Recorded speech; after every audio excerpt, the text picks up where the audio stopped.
Recently, the COP14 for the Convention on Migratory Species was organized in Samarkand, the capital of Uzbekistan. So in this video, we will look at the key outcomes of this convention. At the same time, we will also look into what is Convention on Migratory Species. So let's start. तो सबसे पहले हम देखते हैं कि convention on migratory species है क्या और इसे कब लाया गया. So the Convention on Migratory Species was formed in 1979 in the city of Bonn. इसलिए इसे Bonn Convention भी कहते हैं. Bonn is a city in Germany. And this was backed by United Nations Environment Program, UNEP. So the purpose of this convention was to protect migratory species, जो migratory species हैं उनको protect करना और उनके habitat को भी protect करना from extinction. So this was the purpose of this convention. अब although 1979 में इसे लाया गया था, but in the year 1983 this convention came into force. और यही साल था 1983 was the year when India became a party to this convention. तो अब ये जो कन्वेंशन है इसके अंदर दो तरह के इंस्ट्रूमेंट्स होते हैं. एक होता है लीगली बाइंडिंग इंस्ट्रूमेंट जिसे अग्रीमेंट्स भी कहते हैं और एक होता है इनफॉर्मल इंस्ट्रूमेंट्स जिसे हम MOUs या मेमोरेंडम ऑन अंडरस्टैंडिंग भी कहते हैं. अभी currently there are 133 members who have signed this convention. तो अब हम बात करते हैं थोड़ा सा इसके ऑर्गेनाइजेशनल स्ट्रक्चर के बारे में. ये जो आपका कन्वेंशन ऑन माइग्रेटरी स्पीसीज है, CMS जिसे शॉर्ट में कहते हैं, इसके ऑर्गेनाइजेशनल स्ट्रक्चर के बारे में हम डिस्कस करते हैं. तो अगर हम स्ट्रक्चर की बात करें तो देयर आर 3 लेवल्स और सबसे ऊपर है the conference of parties, the COP. तो it is the top decision making body, it is the principal decision making body of this convention. और इसके जो मेंबर्स हैं वो सारे पार्टीज़ हैं, जो भी पार्टीज जिन्होंने इस कन्वेंशन को साइन किया है, जो भी इसके मेंबर्स हैं वो सारे इस कॉन्फ्रेंस के भी मेंबर्स हैं. They are the members of this conference on party. अब ये क्या करता है, मेजर जो भी डिसीजंस है, जो भी अग्रीमेंट्स है, MOUs है, उस पर जो डिसीजंस है वो COP ही लेता है. And it meets every 3 year. तो लास्ट टाइम जब कॉन्फ्रेंस ऑफ पार्टीज हुआ था फॉर CMS वो इंडिया में ही हुआ था. द COP13 वो गांधीनगर इंडिया में ऑर्गेनाइज करवाया गया था और इस बार वो समरकंद में हो रहा है. जो सेकेंड बॉडी है उसके बाद वो आती है स्टैंडिंग कमेटी. तो हमने देखा कि जो कॉन्फ्रेंस ऑफ पार्टीज है वो हर 3 साल के बाद मिलती है. तो इस इंटरवल में the interval in between these meetings, उसके बीच में जो भी काम होता है वो ये स्टैंडिंग कमेटी करती है. तो it works on the behalf of this conference of parties. इसके काफ़ी डाइवर्स फंक्शन होते हैं. तो इसका सबसे इंपॉर्टेंट काम जो है वो है टू लुक इनटू जो भी डिसीजंस लिए जा रहे हैं, to look that those decisions are implemented और नॉट. तो ये इनका मेजर फंक्शन यही है, ये डिसीजन इम्प्लीमेंटेशन को देखते हैं और ये at least once a year they meet. उसके अलावा इनका और भी काम है, लाइक बजट प्रिपेयर करना. ये सारा काम आपका स्टैंडिंग कमेटी का है. उसके बाद the third and important body is the scientific council. अब नाम से ही क्लियर है कि ये बॉडी है, ये साइंटिफिक रिसर्च पे फोकस्ड होगी. So it is an advisory body. ये कॉन्फ्रेंस ऑफ पार्टीज को एडवाइस प्रोवाइड करती है. बेसिकली रिसर्च का काम करना हुआ, कौन सी स्पीशीज़ को थ्रेट है एक्सटिंक्शन से, लिस्टिंग करना या फिर डेजिग्नेट करना स्पीशीज़ को कितना प्रोटेक्शन चाहिए. तो ये सारा काम जो है वो साइंटिफिक काउंसिल देखती है. कंजर्वेशन, मैनेजमेंट, ये सारा काम बेसिकली साइंटिफिक काउंसिल देखती है. And it is a recommendatory body. इसका काम है रिकमेंडेशन देना. सो ये हमने देखा the organisational structure of the conference of the convention on migratory species. तो बेसिकली इस कन्वेंशन के अंदर 2 अपेंडिक्स आते हैं जिसके बीच में हम लोग स्पीशीज़ को डिवाइड करते हैं. 2 लिस्ट हैं. तो अब उसे देखते हैं. तो पहला जो अपेंडिक्स है उसके अंदर वैसे स्पीशीज़ आते हैं, वैसे species those are threaten with extinctions, ठीक है, जिनको बहुत ज़्यादा रिस्क है ऑफ एक्सटिंक्शन. तो अब ये और ये रिस्क कहाँ है, throughout their range. Range क्या है, रेंज बेसिकली वैसा जोग्राफिकल एरिया है जहाँ पे ये स्पीशीज़ माइग्रेट करके आते जाते रहते हैं. तो पूरे रेंज में अगर इफ़ दे फेस एक्सटिंक्शन तो ऐसे स्पीशीज़ को हम अपेंडिक्स 1 में रखते हैं. अब ऐसे जो जोग्राफिकल रीजन है, जो रेंज है, उसमें बहुत सारी कंट्रीज़ भी लाई करेंगी, उसे हम रेंज कंट्रीज़ कहते हैं. तो ये जो रेंज कंट्रीज होती हैं they are legally obliged to provide protection to these kind of species, वैसे species who are facing extinction.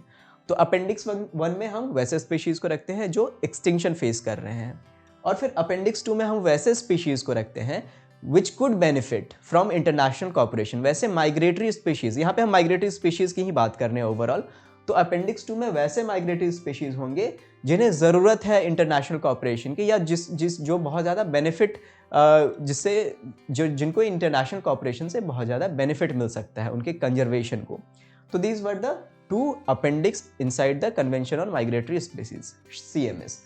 अब हम देखते हैं जो अभी रिसेंट समरकंद में जो कन्वेंशन हुआ, द COP 14 हुआ, इसके क्या की आउटकम्स, जो कि एग्जाम पॉइंट ऑफ व्यू से भी काफ़ी ज़्यादा इंपॉर्टेंट है, उस आउटकम्स पे हम एक देखते हैं, एक डिस्कशन करते हैं। तो सबसे पहले हम थीम की बात करें तो इस बार का जो थीम था COP 14 का, it was nature knows no boundary. तो basically the idea behind this theme is that कि ऑल्दो ह्यूमंस ने पॉलिटिकली बाउंड्री क्रिएट किया है, बट जो एनिमल्स हैं या जो नेचुरल प्रोसेस है उनको वो ये पॉलिटिकल बाउंड्रीज को रिकॉग्नाइज नहीं करते, उनको फ्री मूवमेंट चाहिए होता है और जिसके लिए इंटरनेशनल कॉपरेशन की ज़रूरत है। तो this was the idea behind this theme, जिसका नाम है जिसको दिया गया है नाम नेचर नोज नो बॉर्डर। अब हम बात करते हैं की आउटकम्स की। तो सबसे पहला जो इंपॉर्टेंट आउटकम है, it was the adoption of Samarkand strategic plan. This plan will range from 2024 से लेकर के 2032 तक।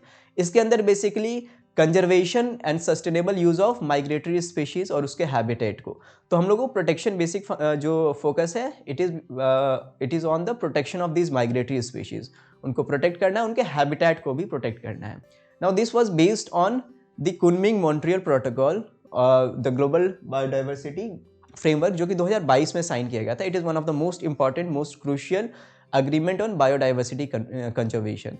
तो ये 2022 में साइन किया गया था और इसके अंदर बहुत सारे टारगेट्स रखे गए थे कि कैसे हम आने वाले सालों में बायोडाइवर्सिटी को कंजर्व करेंगे, लाइक 2030 का टारगेट, 2050 का टारगेट। तो ऐसे टारगेट्स रखे गए थे इस फ्रेमवर्क के अंदर, तो ये काफ़ी इंपॉर्टेंट है। तो ये जो आपका समरकंद स्ट्रैटेजिक प्लान है, ये इसी फ्रेमवर्क के पे बेस्ड है। नेक्स्ट इंपॉर्टेंट आउटकम है it is of this convention was this report. This report is called state of world's migratory species report. Now this is first of its kind report और ये काफ़ी ज़्यादा comprehensive report है। ये जो migratory species है उनके स्टेटस के बारे में ये रिपोर्ट है। तो बेसिकली इस रिपोर्ट में बताया गया है कि जो भी CMS के अंदर लिस्टेड स्पीशीज़ है, जो भी ये माइग्रेटरी स्पीशीज़ है, they are facing right now 2 great threat. उनमें से एक थ्रेट है, पहला है ओवर एक्सप्लॉयटेशन और दूसरा है habitat loss due to human activity. तो these are the two greatest threat right now to these species. उसके बाद बहुत सारे डेटा इसमें दिए गए हैं, लाइक अराउंड 22% या फिर 1/5 ऑफ द स्पीशीज़ जो है CMS के लिस्ट में, they are facing extinction right now. इसके अलावा और भी डेटा है, like around 44% of these species are seeing a decline in population in recent years. तो ये सारे डेटा काफ़ी कॉम्प्रिहेंसिव रिपोर्ट है, the state of world's migratory species report, and it is first of its kind.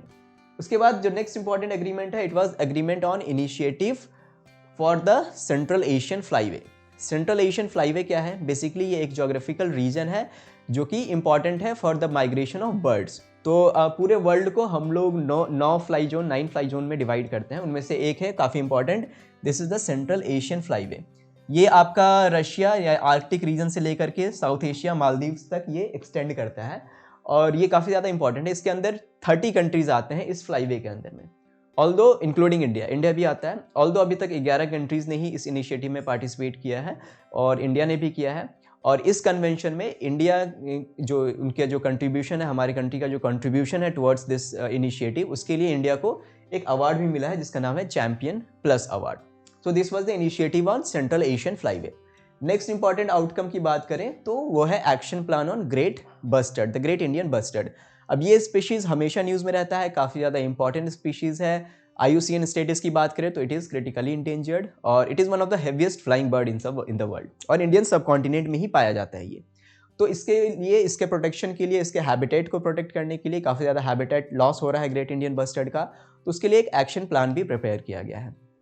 Next important outcome was the transboundary jaguar initiative. तो jaguar is one of the big cats जो कि and it is the only big cat जो कि पाया जाता है in American subcontinent, South America particularly Amazon rain forest में भी पाया जाता है जगुआर। तो अगर IUCN स्टेटस की बात करें तो इट इज़ नियर थ्रेटेंड। तो अभी हाल ही में देखा गया है कि बहुत सारे साउथ अमेरिकन कंट्रीज से जो जगुआर है वो एक्सटिंक्ट कर चुके हैं, तो उनको प्रोटेक्ट करने के लिए भी एक इनिशिएटिव लॉन्च किया गया है। जगुआर जो है वो CMS के दोनों अपेंडिक्स में उनका नेम है, यानी अपेंडिक्स 1 में भी है वो और अपेंडिक्स 2 में भी है। उसके बाद there is one important outcome, that is guideline for light pollution.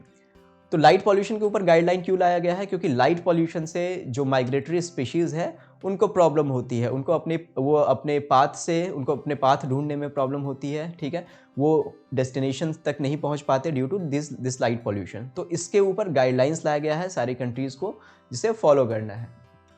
उसके बाद the next important agreement is the global partnership on ecological connectivity. तो बेसिकली जो भी हैबिटेट का डिस्ट्रक्शन है, डिग्रेडेशन है, फ्रैगमेंटेशन है, इससे बचाने के लिए हैबिटेट को ये आपका global partnership on ecological connectivity लाया गया है। बेसिकली इकोलॉजिकल कनेक्टिविटी के पीछे ये आइडिया है कि जो भी स्पीशीज़ हैं, जो माइग्रेटरी स्पीशीज़ है या जो भी नेचुरल प्रोसेसेस हैं, उनमें कोई ऑब्स्ट्रक्शन नहीं होना चाहिए, they should just flow naturally, ठीक है। तो इसके ऊपर एक पार्टनरशिप अनाउंस किया गया है। Next important agreement is the observation on declining. It is not an agreement, it is just an observation. इस पर डिस्कशन की गई कि about the decline population of insects. तो insects are very important part of our ecosystem, overall ecosystem, और बहुत सारे ऐसे स्पीशीज़ हैं जो कि इंसेक्टिवोर्स हैं, जो इंसेक्ट पे डिपेंड करते हैं फॉर देयर फूड। तो अभी रिसेंट टाइम्स में इंसेक्ट्स के भी पॉपुलेशन में डिक्लाइन देखा गया है, बहुत सारे इंसेक्ट्स की स्पीशीज़ एक्सटिंक्ट भी कर गई है, तो उसके ऊपर भी यहाँ पे डिस्कशंस वगैरह की गई हैं। And last but not the list, बहुत सारे स्पीशीज़ को CMS के लिस्ट में इंक्लूड किया गया है। टोटल 14 स्पीशीज़ को इंक्लूड किया गया है, जिनमें से कुछ इंपॉर्टेंट है जैसे कि यूरेशियन लिंक्स है, पेरुवियन पेलिकन है, कुछ वल्चर के स्पीशीज़ को इंक्लूड किया गया है, डॉल्फिन के स्पीशीज़ को। So there are list of 14 species जिसको इंक्लूड किया गया है इन द CMS लिस्ट। और इसके अलावा भी कुछ इनिशिएटिव्स है, जैसे कि रिसेंटली जो उज़्बेकिस्तान है जहाँ पे ये कन्वेंशन हुआ था, उस कंट्री में भी चीता को रीइंट्रोड्यूस किया जा रहा है। इससे पहले इंडिया में भी किया गया और अब उज़्बेकिस्तान में भी किया जा रहा है। तो this were the important outcomes जो कि इम्पॉर्टेंट है from examination point of view. तो मिलते हैं इसी तरह के नेक्स्ट वीडियो में, तब तक के लिए keep watching Zen Study. Thank you.